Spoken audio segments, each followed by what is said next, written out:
Mi gente, thank you so much for tuning into this week's episode of the real estate talk show, Homebuying 101 with Sebastian Cordoba, Mr. Clear to Close. Guys, this week I'm super excited, not because of only the topics and the very important topics we're going to be talking about, but because of a very, very special guest that I'm going to have. That's right, I'm going to have Neily Soto, real estate broker from Century 21, and also recently elected city councilwoman from Methuen. On top of that, she's also a best-selling author. Recently launched it, so please stay tuned, don't miss it, like it, comment, share it, and let's talk some real estate.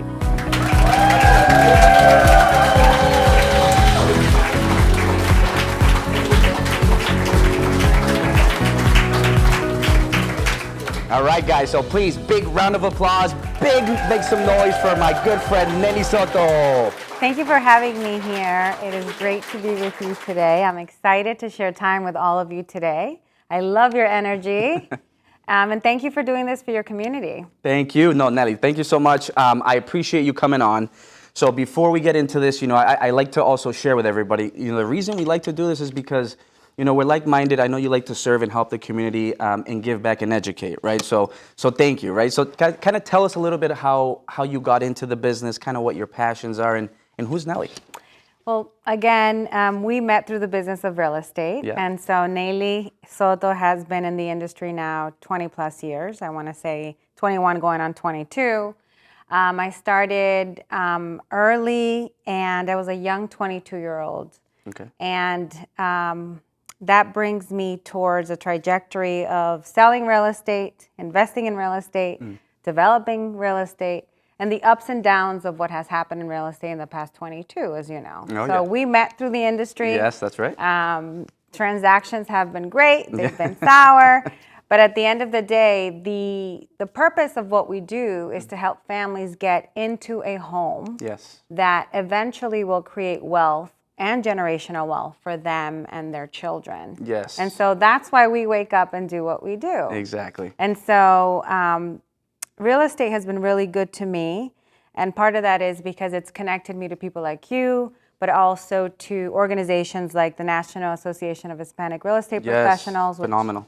I'm a national board member with them. And so, and kind of talk a little bit about that. I mean, the purpose of that is creating sustainable home ownership. I mean, yes. So we focus on advancing Hispanic home ownership in the U.S. as a whole. And one of our assets is the Hispanic Wealth Project. And so what happens is, as we help our community become a homeowner, we're also helping them create generational wealth. Right. And so the Hispanic Wealth Project, it launched over the recession in 2008, and it realized that, hey, our demographic lost 3/3 of his wealth during that period. Wow. So we... so was it managed correctly? I mean, is that maybe... No, so basically we were the ones that suffered most from those predatory lending practices that happened back then. Gotcha. In the early 2004, 7, 8, 6, and then when the crash happened in 07, 08, that's when we realized, hey, our community lost it all. They put it all into buying this home with the hope that they would be able to afford it later, refinance, and that didn't happen. No. So with that being said, that project launched under NAREP, the Hispanic Wealth Project launched to be able to help our community sustain and create generational wealth. Love it. And so our latest report just reported that we've been able to achieve triple Hispanic wealth in the past 10 years. Amazing. So it's a good bounce back. I mean, it's basically what our community went through. It's good that professionals like ourselves have stepped in and been able to educate and make sure that it doesn't happen again, right? Because for lending, I mean, now it's difficult, right? I mean, we ask for a lot. The only thing we don't ask is your blood, your hair, and your nails, right? I mean, it's basically we ask for every document. We want to make sure everything is squared away, right? The credit, the income, but. Correct. So part of that is that we have professionals like yourself that can now help in language and in culture. Yep. So when you're being served in your community in language and in culture, you're more prone to move forward. And you're more prone to, I don't want to say do riskier investments, but you're more prone to do the next step and not only buy one property, maybe two, or maybe turn it into an investment business. So think more long term. Yes, which is what we've seen. Love it. Love it, Nelly. Yes. So I mean, so see the passion. So I know everybody's excited, and a lot of people taking notes, and so tell us. I mean, aside from that, you're also involved with the city, right? I mean, Yeah. So those that know me know, and I know when I came today, you said, "Hey, you changed your hair color." Yes. I get bored. Looks good, by the way. Looks Thank you. great. I get bored. I don't want to say easily, but I don't like monotony in the sense of like, always doing the same thing over and over again. And our business gives us that because every transaction, even though we're dealing with families and every situation is different from the people-to-people aspect, the idea of the paperwork is always the same and our process is always the same. Yes. So in my career, I decided, you know what, I think I want to serve in the public sector. And that happened because I was trying to bring in more inventory into the marketplace on the private sector. And I was hitting walls. Oh, wow. Meaning that every time I tried to develop something in a small town, there was all this red tape around zoning. And, it shouldn't be a multifamily, it should be a single family. And so like a constituent would show up and oppose that. And even though I had what was required by the town, a constituent showing up and saying, not in my backyard, would definitely deter from that project happening. So quickly like that. So quickly, yeah. And the thing with that is that it's great that we have a voice in our cities and towns. Yes. But it also deters from developers or small-time builders coming in to bring in that stock that's so needed so that my daughter can buy a home and become a homeowner. And not compete so much for, for one property, which is what we're seeing now. And so what's happened in the market is that because there's not enough inventory, prices have escalated. Yes. Why? Because supply and demand, right? Yeah, basic economics 101. Exactly. And so I got tired of hitting all these dead ends and not being able to bring in as much inventory as I wanted to, that I said, you know what? If you can't beat them, you join them. Yes. And so I said, I'm going to run for office and I'm going to educate, at least in my community, a lot of the people that do serve on these boards and on city council about this need that we have and why we need it in our community and how it impacts our community. And it's educating on, there are certain things like, or comments when you go to these meetings like, oh, it's going to overwhelm our school systems. That's one of the myths that's out there. There's also like, oh, we don't have enough land. Well, what does your zoning look like? If your zoning looks like 2-acre lots per single family, well, you do have enough land. There's plenty of land there, 2 acres. So there are still towns in Massachusetts. We're mainly a single family state. So most of our zoning in the state of Massachusetts is designated for single family. Wow. So in towns like Marlborough, where we are today, you don't feel that way. No. But as you expand outside, it is. You'll feel it. You'll see yeah, it. it's mainly single family zoning. That's and amazing. So talking about how do we change that in our community to bring in housing for all, not only first-time home buyers. So when we talk about housing, we have to really identify that we need houses for homeless, we need houses for affordable housing, we need veterans, elderly or aging in place. Yes, 55 plus communities. And, correct. If you know, well, 55 communities, I'm going to be honest with you, 55 20 years ago is not what 55 is today. True. We're living a little longer now, no? Exactly. Yeah. And so when we talk about aging in place, what I look at is, well, now you want to maybe wean out of work or not work as much, or maybe you're done with all your responsibilities as far as like maybe, putting your kids through college, if those were some of your goals. Empty nester now maybe or something. If you're an empty nester, how do you still keep your same quality of life and stay in your community that you've been in for so long and that you're comfortable in, right? Without having to lose your home. Everything, everything you built for so long. Correct, because what's happening, for example, in Methuen is you sell your home for a good price, and I'll throw a number out there, $600,000 on a single family per average. Okay.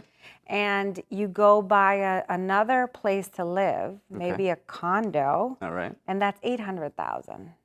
And so here you are. Crazy. And then plus the condo fee too, which is ridiculous. Even if you put all your monies, let's say you had no debt, you still have to mortgage again $200,000. Yeah. To me, that's unacceptable.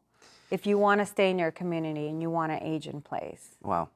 And so those are conversations that we have to start having. And I love it. And that's powerful. And I think that we need more, intelligent young professionals like yourself coming in and, like you're saying, joining, those rooms where you make these powerful decisions, right? But not only are you going in empty-handed, no, you're going in with the knowledge of working in real estate and understanding how much or what kind of benefits are going to bring by, opening up development, right?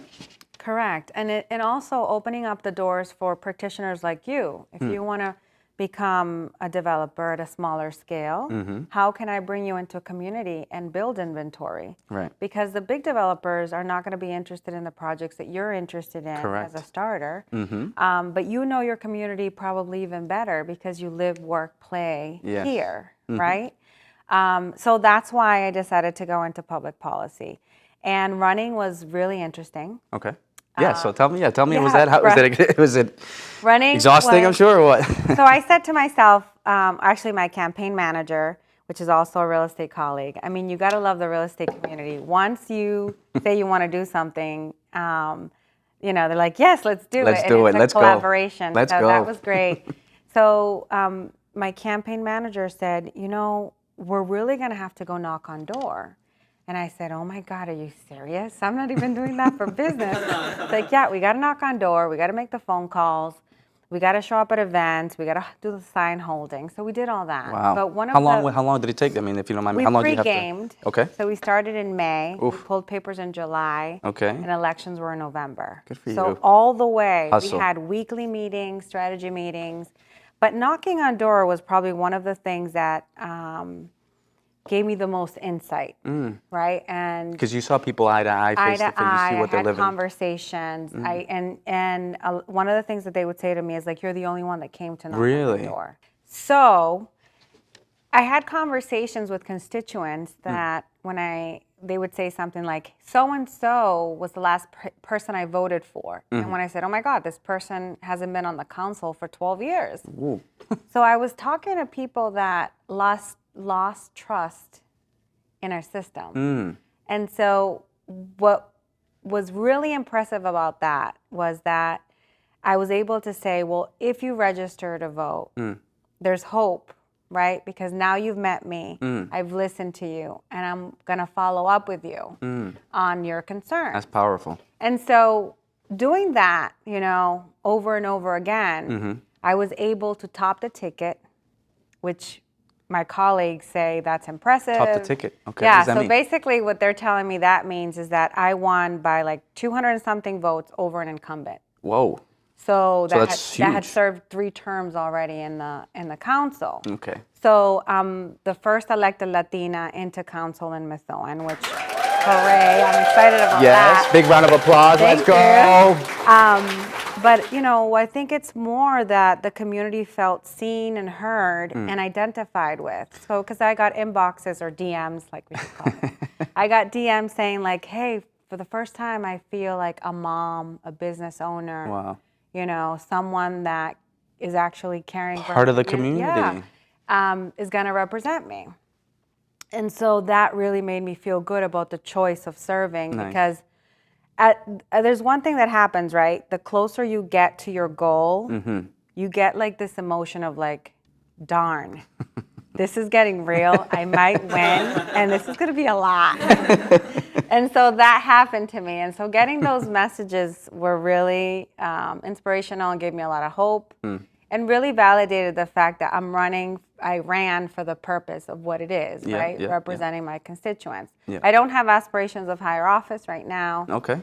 I'm a person that... Yeah, what are your goals? What's your end goal with? Yeah. I enjoy, or I thrive in spaces where I learn and grow. So I think this is going to give that to me in this next stage of life. Nice. I get to network. And as you know, in real estate, that's one of the things that keeps us going. Oh, yeah. Is networking and connecting. Of course. And so I'm looking forward to that in the council. Oh, I love it. So with that, I want to extend not only an invitation, but also my hand to any constituents here that want to run in the future. Okay.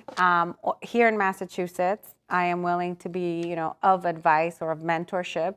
And so if they reach out to me, my information is on the show. Yes. And they just mention you on your show, and I'll gladly help. That's amazing. That's amazing. Thank you. I'm going to have to sign up myself. Yeah. Yes, absolutely. Absolutely. But no, thank you, Neily. And that's huge because, you're bringing a lot of value.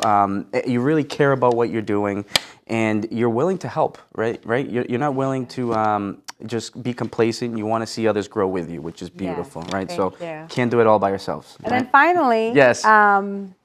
This past year, I embarked on this journey of breaking the glass ceiling. Okay. And a good friend of mine and a life coach, because I believe that so please hold it up. You got to hold it up. So tell us about it. All of us need yes. Guidance of some sort. I always say, if you're struggling and nobody in your sphere can give you the advice for whatever reason, look out for a coach or a therapist, someone that can guide you. Okay. And so I had met Judy Veras Bueno I want to say the beginning of the year, and we started working together. Nice. And she had this project and said, I'd like you to be part of this book. And so I signed up on the journey. There's a few other local authors. One of them is Ms. Peggy Pratt, which is also in real estate. Yes. She had been on your show. Yes, shout out to Peggy. Peggy, yes. So she's in the book. Another young girl by the name of Lourdes Henao is in the book. She works for a big company here in Massachusetts. And she talks about, her story is very interesting, talks about how when you handle a lot of green money, things turn to be different in boardrooms because you're not seen as a young, dark Latina. You're looked at, green doesn't... like a dollar sign. Yeah, exactly. So her story is really interesting, and it's in here. Chris Fleming, which is an HR director, great insight. And then you have Zoila, which is an Gomez is an immigration attorney. Nice. So everybody and myself, Neily Soto, we all talk about our story. But my chapter, just to give you a snippet of it, talks about the imposter syndrome. Okay. And it talks about how I'm a first-generation Latina here in the U.S. Okay. And so even though I was born here, I was sent to my mother's country, Dominican Republic. Oh, nice. Okay. For the first few years of my life. Okay. And so I learned to speak Spanish before I learned to speak English. Same here. Yep.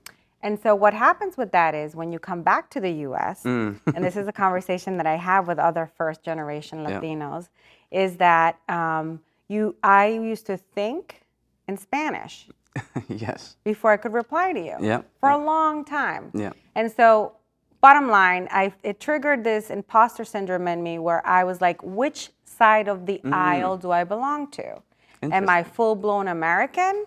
Or am I this full-blown Latina? Or am I supposed to be a hybrid? And so that's what my chapter is about. It's about navigating these two worlds. Wow. Where, how do I fuse them? And how do I use them where they benefit me better? But at the same time, understanding what didn't help me. Okay. If that makes any sense. Yes, it does. Wow. What chapter is that? Because I'm going to that chapter right away. I wanted to make an offering to you today that the first person to DM you, inbox you about this show, I will send them a copy of the Breaking the Glass Ceiling. No way. Yes. This is amazing. And I will dedicate it to them and sign it, and I'll ship it to them. So thank you, Neily. So please, guys, Facebook, Sebastian Cordoba Mortgages, the first person to send a message. Please say any comments, ask any questions that you want, or any insights, compliments to Neily. Again, thank you. Or my Instagram page, Mr. Clear to Close. First person to send a message is getting a free copy of this amazing book, Breaking Ceilings. Thank you. Right, Neily? No, thank you. This is great. Thank you for having me. No, thank you. So, Neily, before we let you go, okay, and I know everybody's super excited, right? Leave us with one last piece of suggestion and advice, a tip, something that you think is really important for us to hear. Okay, but more importantly, Neily, what's the best way for us to reach out to you? Okay, so I'll start with the advice first and then how to reach me.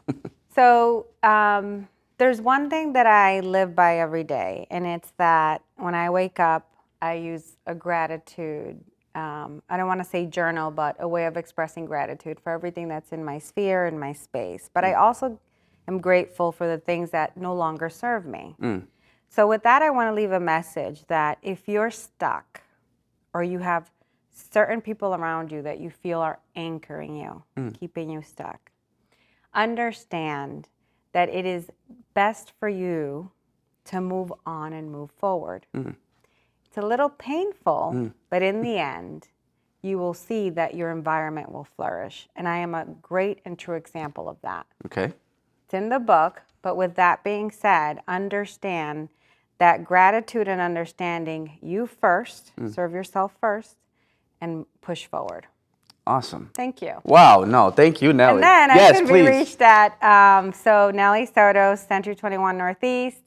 The best way to get me is cell phone or text. Okay. But they can also email me. The email's on the screen. Yes. And my number's on the screen. And it's text friendly. Beautiful. Beautiful. Neily, again, thank you so much. I appreciate it. All right. It was great. And mi gente, thank you so much for coming, tuning in. I know it was an awesome episode.